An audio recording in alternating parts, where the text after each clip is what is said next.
Hey guys, welcome to Troy Time. Hey, check it out. It's a good one today. We're going to talk about 3 simple items that can do a ton for you when power's out, okay? They're simple, they're inexpensive, easy to use, right?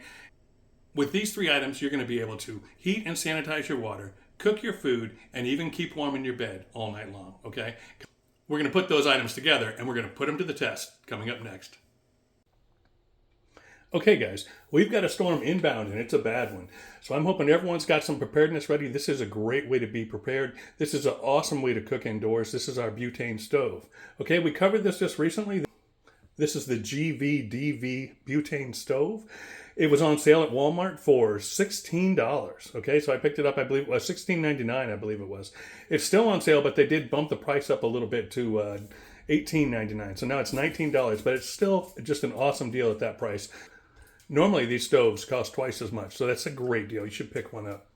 We're going to be using butane. We're going to be cooking indoors, okay? So let's get started. Let's put the canister into the stove. It's so easy, guys. It really is.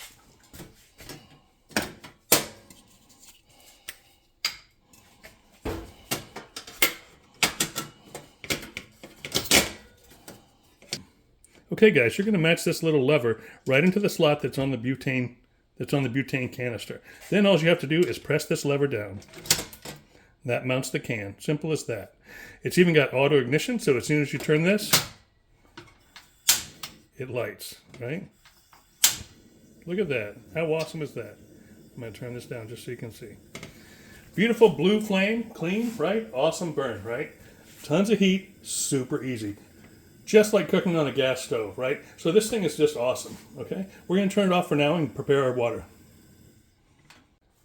Okay, guys, so as you can see, this thing can hold a large pot. It is super stable. It is not going anywhere, okay? So that's just awesome. Okay, guys, the first thing that we're going to do is we're going to boil 2 cups of water. Why that amount? Because 2 cups of water is kind of the standard. If you've done any hiking or backpacking, almost all of your freeze-dried meals all use 2 cups of water as a standard. You pour 2 cups of boiling water into the package, and that's what rehydrates the food and makes it ready to eat. Not only that for backpacking, but even in your home, things like your instant mashed potatoes, a lot of your pasta dishes like those from Knorr and others, and a lot of your soups all will use 2 cups of water. Okay, so we're going to boil 2 cups of water, and then you can see how long it takes, and then you can estimate how much fuel is used. That way, when you buy your canisters, you'll know how many to buy and what they can be used for and how long they will last. Okay, guys, for this first test, we're going to boil 2 cups of water. That's standard for all of your freeze-dried meals that you'd use when you're hiking or backpacking. It's also standard for things like instant mashed potatoes, a lot of like your pasta dishes from Knorr and other brands, and a lot of your soups. So that's a perfect thing to test. We're going to know how much fuel it uses, how long it takes, and how easy it is to do. So right now I've set my kitchen timer to count down from 10. I can't use my phone stopwatch because I'm using it to record. So here we go.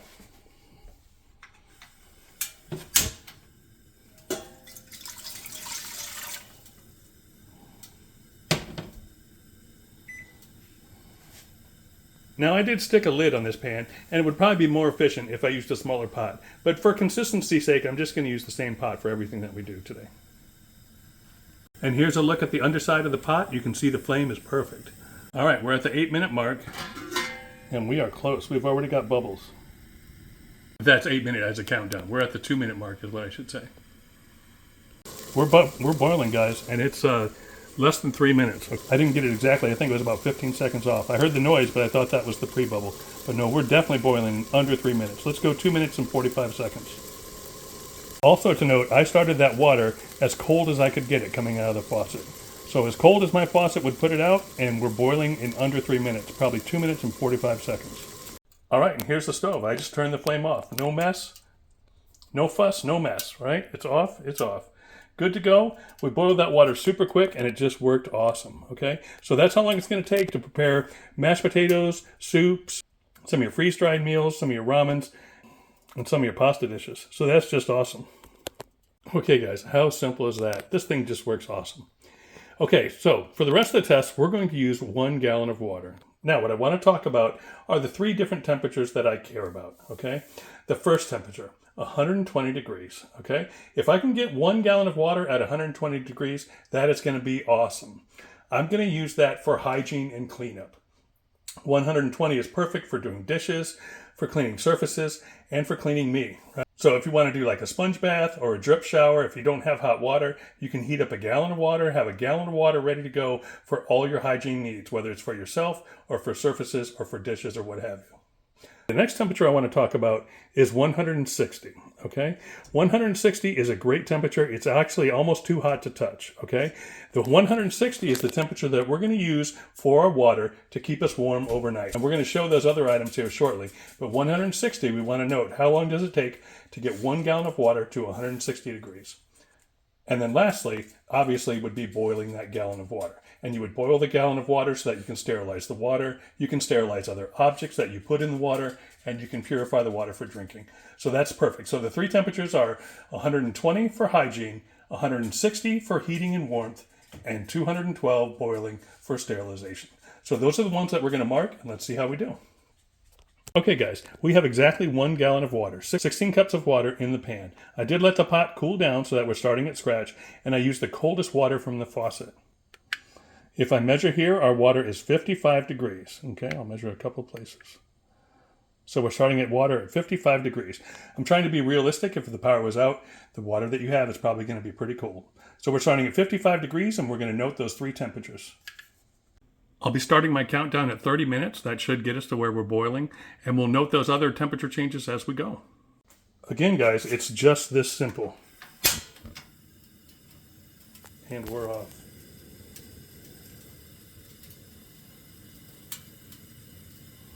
Okay, while this is heating up, and that'd be a good time to let you know, make sure when you're using any sort of open flame that you always have a fire extinguisher nearby. It's good to have a carbon monoxide alarm, that sort of thing. Always crack a window a little bit, or make sure you're in a very well-ventilated area. All the safety stuff that applies for any open flame, right? So just be safe, guys. Don't do anything stupid. Another thing that's nice to note is that you can remove the canister whenever you're done cooking. You don't have to leave it in the stove. So you just pop that little switch up and it will remove the canister, and you can store it separately from the stove. Another great thing to notice about this stove is that it's totally silent, doesn't smell at all, and it's totally safe, man. This is so stable, even this big pot. Super easy to use. I love this thing. Okay guys, we're super close. 121 at 5 minutes and 30 seconds. Okay. 129 on the bottom is heating up quick now. 127. So yeah, right around 5 minutes and 30 seconds to heat a gallon of water up to 120 degrees. And actually that's perfect, man. It's a little warm, might be a little warm for dishes, but it's about perfect. It's probably a little hotter now since it's been on there. But yeah, so you got a gallon of, if you want a gallon of water for a sponge bath or for a trickle shower or doing dishes, you're looking at 5 minutes and 30 seconds, and then you're set. You're good to go. All right, guys, next up, we're looking at that 160 degree mark, okay? We're getting there. We're getting close. What do we got? 130. 1 gallon of water at 160 degrees is going to keep you warm in your bed all night long. I'll show you the other items we use here shortly, but for right now, we're just focusing on taking our measurements. There we go, guys, 160, right at the 9-minute mark. So about 9 minutes will give you a gallon of hot water. That water, 9 minutes on this stove, and in 9 minutes you've got enough heat stored here to keep you warm in your bed all night long. One typical butane canister generally will last between 2 and 3 hours. I'm judging mine on about 2 hours and 30 minutes. That's how I'm going to judge this one on a stove this size. But yeah, so we just used 9 minutes. That'll let you know how many gallons of water you can heat up with one canister. All right, guys, and lastly, our lid's back on, and we're going for that boil. This gallon of boiling water could be used to sanitize the water itself. It could be used as a bath to sanitize other things, lots of uses. You could pour this into a cooler batch of water and have 2 gallons of lukewarm water, right? Lots of different things you can do. When there's no power, if you've got a gallon of boiling water, you're doing well, man. You're really doing well. So we'll check in just a minute. And I'll post down in the comments what BTU rating this stove has. I want to say it's like 8,350 or something like that. I'll put it in the comments. You can check there. Okay, guys, we're at the 14-minute mark. And I don't know if you want to call that a rolling boil. We're almost there, probably 10 seconds more.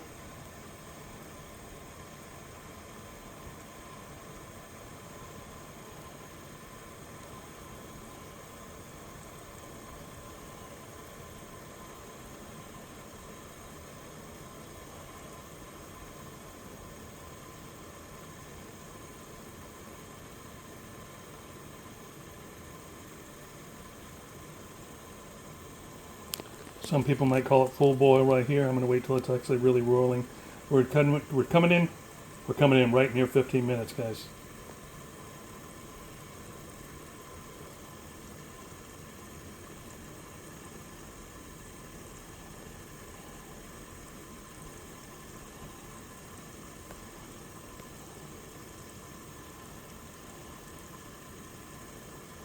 There we go, 15-minute mark. Let's call that a rolling boil. I feel pretty good about that. Awesome. So 15 minutes, and you have a gallon of water boiling, right? How awesome is that?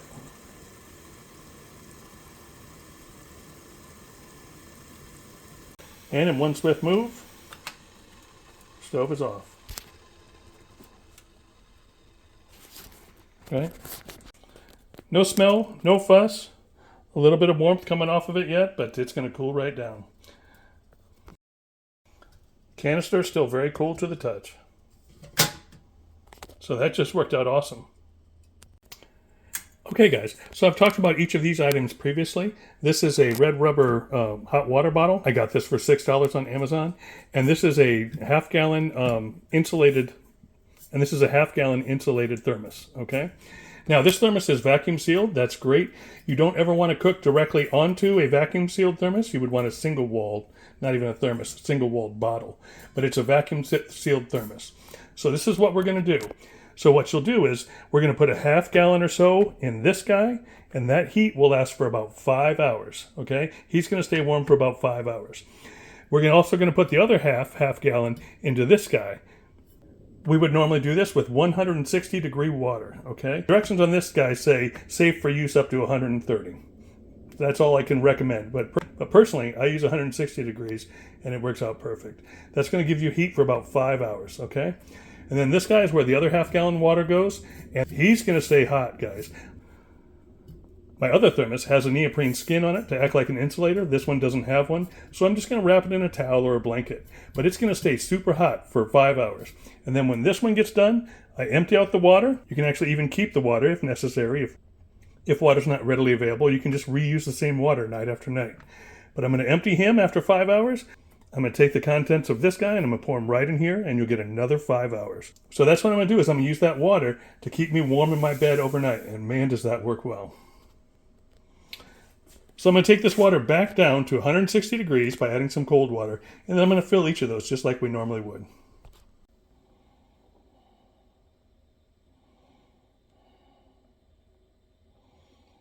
All right, so we're right there in that range. I had to add the cold water and stir it around in order to balance everything out. But yeah, we're right around 158, 160 degrees. All right, so now it is dangerous with this water. This water is hot, very hot to the touch. So if you're not comfortable using this very hot water, then keep it down around 130 like they recommend, okay? So you can totally do that. I'm comfortable working with this heated amount of water. Just be very, very careful. This will burn. This is actually too hot to the touch, okay? When I put it in the bottle, I'm going to put the bottle beside me in the bed. I'm not even going to be touching the bed for like the first 30 minutes and let it radiate out that heat. But you certainly don't have to do that. This is definitely personal choice. Just be very careful. This water is very, very hot. Okay, guys, so there's our hot water bottle inflated with about a half gallon of water, okay?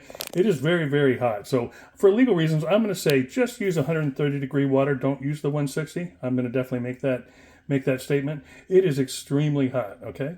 So just be careful when you're working with water like that. So now on the outside of this, it is 142 degrees on the outside of this hot water bottle. 148, 146. So it is just kicking out the heat. And that's going to be too hot to the touch. You're not going to want to put that on your skin. What I typically do is I'll lay with this beside me, right beside me in the bed, for the first 30 minutes, 40 minutes, and it will heat up the bed. And then after it cools down a significant amount, I will put it directly on my body. Always wear like a t-shirt or some sort of cloth. Don't put it directly on your skin. And realize that even very low temperatures can cause burns. So you don't want to ever use this on someone who's unconscious, heating pads, anything like that. If you're familiar, you can actually burn your skin with some pretty low temperatures. So you definitely want someone who's conscious. If it does start to overheat, then they're able to move it themselves. So never use it on anyone unconscious. Be careful with the elderly in case they can't manipulate it, that kind of thing. All your same safety measures that you would take for any sort of heating pad. Additionally, it's always a really good idea to pre-check your water bottle for any leaks or any kind of ruptures or anything with a cool water batch first before loading your water bottle with the hot water. So just be safe. That being said, this does have a wonderful closing twist-on cap that works perfectly. I feel very confident about it staying closed throughout the night, and it always has for me perfectly. There's a little residual water in there just from the fill. I'll drain that out. But yeah, that water bottle works awesome. What I do for safety is I always work with a very small amount of liquid that I can handle. So I'm scooping liquid out of the pot with this, and then I'm pouring it into the other water bottle. That way it's much, much safer than trying to pour that large pot into something. So small amounts that you can handle, and just be very careful with it. Okay, so there's the water in the thermos. Now some people will say pour water into the thermos when it's hot, let it warm up the thermos, then pour the water back into the pot, and then bring it back up to heat, and then pour that water back into the warm furnace. That way you don't have a significant temperature drop upon heating up the cold thermos. I'm not going to do all that. You can do it if you want, but I'm trying to keep things basically simple. We're in there and the thermos is basically heated back up. The walls are about 150, 153, but that's okay. We're going to close this up. Remember never to put boiling water into a closed container because it will expand and pressure will build.